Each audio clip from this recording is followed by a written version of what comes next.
queridos irmãos, queridas irmãs,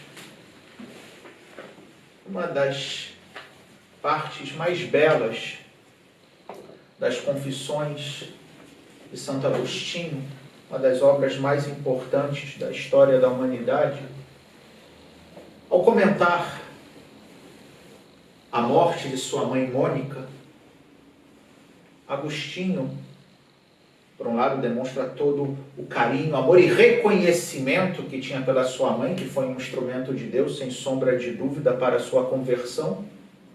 Mas, já quando se encontravam em Óstia, que era o porto de Roma, para pegar uma embarcação e atravessar o Mediterrâneo para chegar ao norte da África, onde eles tinham a sua origem, onde residiam, eis que Mônica ficou muito doente, com uma febre que não diminuía, e era evidente que ela não iria mais se recuperar. E numa conversa, praticamente já no leito de morte, ainda ela foi falecer alguns dias depois, conta Agostinho nas Confissões, de como ele chorando, porque percebia, enfim, que a sua mãe estava por morrer, e dizia, mas não podemos morrer em terra estrangeira, um pouco querendo talvez animá-la para que aguentasse um pouquinho mais. E ela então, com um grande sentido de fé, diz ao seu filho, não se preocupe, meu filho, não se preocupe com este corpo, enterre-no aonde quer que seja, mas aonde encontrares um altar do Senhor, lembre-se de mim. E essa afirmação de fé tão bonita na vida eterna, e que certamente tocou profundamente Agostinho, nos toca a cada um de nós quando lemos esse trecho, para além de ser um estímulo para crescermos na fé de que Deus sempre terá junto de si aqueles que Ele ama. Por outro lado, também é um reflexo dessa tradição de rezar pelos mortos. Como Mônica pedia a Agostinho, onde quer que encontres um altar do Senhor, lembre-se de mim, ou seja, que reze por mim no altar do Senhor. E de fato, e a festa, melhor dito, a celebração de hoje tem esse sentido, nós somos convidados a rezar por aqueles que partiram. Se por um lado, sim, é um convite para que nós possamos pedir a Deus que nos ajude a crescer na fé que temos na vida eterna, nessa vida, que há de ser uma vida plena junto do Senhor, como vimos na primeira leitura do livro de Jó, como vimos no Evangelho Jesus dizendo que eu os ressuscitarei no último dia, porque o Pai quer que todos estejam com Ele. Enfim, somos convidados a reforçar, sim, as nossas convicções que nascem da fé na vida eterna. Porém, por outro lado, e o fazemos quase que instintivamente, a própria lista que temos sobre o altar é demonstração, somos convidados a rezar por aqueles que partiram. Mas por que rezar por eles? Essa também é uma pergunta que convém fazer, porque às vezes a gente pode perder a perspectiva. Rezamos porque pedimos que essas pessoas, que não sabemos em que condições elas morreram, possam, caso ainda tenham alguma mancha em suas almas, serem purificados.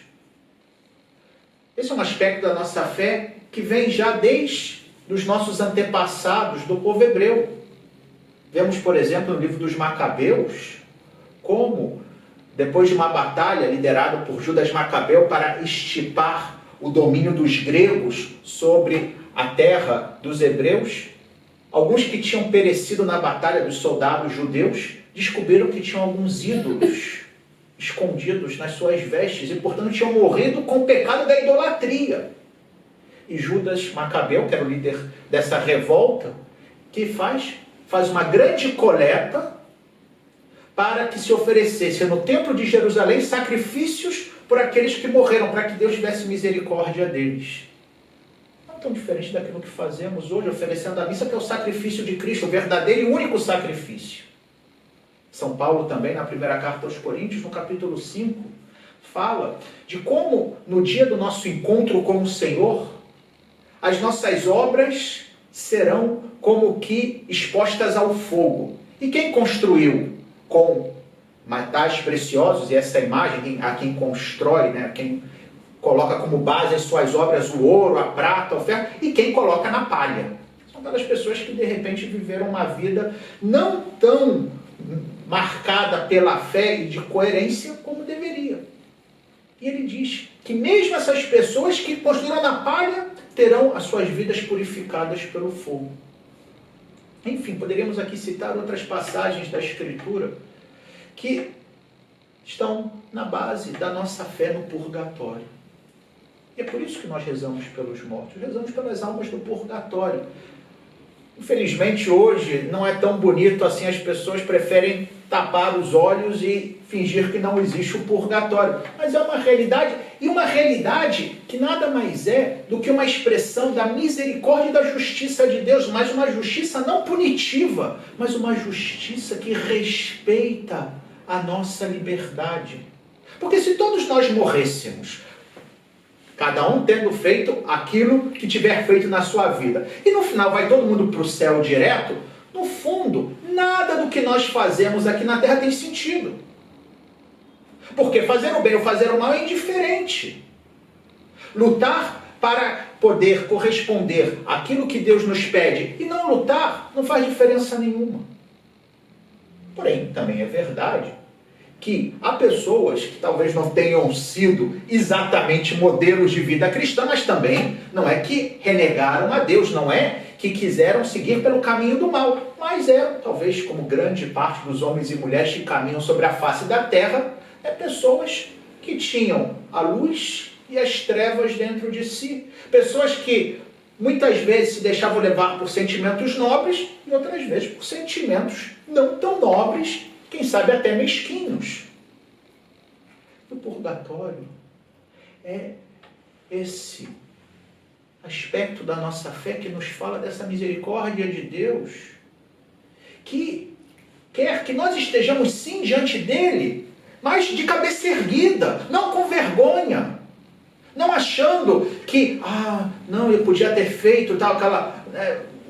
todos nós temos a experiência das amarguras de que olhar para trás e se arrepender. Então Deus nos dá a possibilidade de que possamos nos purificar antes de estar diante dele, que é a verdade plena, o amor sem medidas, a luz que não tem nenhum tipo de mancha. E mais ainda, e aqui um aspecto também que é tão belo e que faz parte da nossa fé cristã, que todos nós estamos conectados. Todos nós, batizados, fazemos como uma espécie de grande rede de união pelo Espírito Santo que nos une, e que São Paulo vai dizer que fazemos parte de um único corpo, de tal modo que o bem de um acarreta o bem do outro. E por isso nós rezamos por aqueles que já partiram, porque as nossas orações efetivamente podem alcançá-los. Bem como eles que estão mais próximos de Deus do que nós, e essa é a verdade, também intercedem nessa grande rede de oração, de intercessão, como já os santos, que, por terem alcançado a plenitude, já diante de Deus, porque não tem mais o que purificar, também intercedem por nós, nessa grande corrente de oração da igreja que peregrina na terra, na igreja que se purifica no purgatório e da igreja que no céu está triunfante junto do Cordeiro imolado. E é por isso que hoje, então, nós com muita fé rezamos por aqueles que partiram. Não sabemos onde se encontram. Colocamos-nos diante da misericórdia de Deus, mas lembrando que não somente rezamos pelos que partiram, mas também rezamos para eles, pedindo que nos ajudem, porque também podem ser nossos intercessores. Repito, estão mais próximos de Deus do que nós. Pedir ajuda, para que eu e você saibamos, a cada instante, aproveitar o tempo que nos é dado. Aproveitar as oportunidades que Deus nos dá a cada dia, para que possamos viver intensamente o Evangelho, para que sejamos coerentes com a nossa fé e, quando chegar o momento, possamos contemplar o Senhor face a face, aonde já não haverá nem dor, nem mais choro, nem morte, nem frustração e muito menos pecado, mas aonde finalmente Deus será tudo em todos. Louvado seja nosso Senhor Jesus Cristo. Para sempre seja louvado.